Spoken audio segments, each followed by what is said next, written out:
Daily. Taste the Daily. Visakha జిల్లాలో Mayfair hotel భూ కేటాయింపులపై వివాదం కొనసాగుతోంది. సుమారు 14 ఎకరాల పట్ట భూములు సేకరించాల్సి ఉండగా రైతుల నుంచి అభ్యంతరాలు రావడంతో ఈ వ్యవహారం వాడివేడిగా మారింది. ఉత్తరాంధ్ర తీరంలో హాస్పిటాలిటీ, టూరిజం రంగాల్లో ప్రముఖ సంస్థలు పెట్టుబడులు పెడుతున్నాయి. భవిష్యత్ అభివృద్ధి ప్రణాళికలు 6 లైన్ల బీచ్ రోడ్, ఇంటర్నేషనల్ ఎయిర్పోర్ట్ ఆధారంగా ఓబ్రాయ్, మేఫేర్ వంటి ప్రముఖ హోటల్స్ నిర్వహణ సంస్థలు రాష్ట్ర పర్యాటక శాఖతో ఒప్పందాలు కుదుర్చుకుని పనులు ప్రారంభించాయి. ఇటు భీమిలి మండలం అన్నవరం దగ్గర సముద్ర తీరాన్ని ఆనుకుని భారీ రిసార్ట్స్ నిర్మాణాలను ప్రారంభించింది మేఫేర్.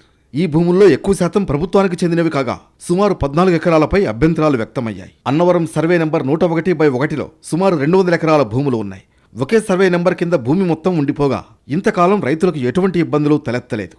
కానీ పర్యాటకాభివృద్ధిలో భాగంగా మేఫేర్ హోటల్కు 40 ఎకరాలు ప్రభుత్వం కేటాయించింది. అయితే ఈ భూములపై భీమిలి తహసీల్దార్ జారీ చేసిన ఉత్తర్వులను హైకోర్టు రద్దు చేసిందని రైతులు చెబుతున్నారు. ఈ ల్యాండ్ 101 మైఫేర్ హోటల్ కోసం తీసుకున్నామండి. ఇది మైఫేర్ హోటల్లో హోటల్ కోసం 40 ఎకరాలు కేటాయించారండి. అందులో మాది 14 ఎకరాలు మా ల్యాండ్. మా 14 ఎకరాల ల్యాండ్ గవర్నమెంట్ తీసుకుంటుందని మేము కోర్టుకు వెళ్ళాం. కోర్టుకు వెళ్ళేటప్పుడు అంతకుముందు కూడా కలెక్టర్ గారు మాకు చెప్పారు మీకు కొంత ల్యాండ్ ఇస్తామని. కానీ అక్కడ ఏమన్నారు ఫస్ట్, ఇప్పుడు అక్కడే ఇవ్వడానికి కూడా సార్ కూడా ఒప్పుకున్నారు. 25 ఏళ్ల కిందట కార్పొరేట్ లీడర్షిప్ డెవలప్మెంట్ కార్యక్రమంలో భాగంగా 28 మంది మహిళలకు ప్రభుత్వం 14 ఎకరాలు కేటాయించింది. ఈ భూముల్లో ప్రస్తుతం వివిధ రకాల తోటలు సాగులో ఉన్నాయి. అయితే వీటిని మేఫేర్కు కేటాయించడంతో వ్యవహారం ముదిరి కోర్టు వరకు వెళ్ళింది. మాకు సిఎల్డిపి కింద గత 30 సంవత్సరాల క్రితం మా సాగు చేసుకుని ఉంటామండి.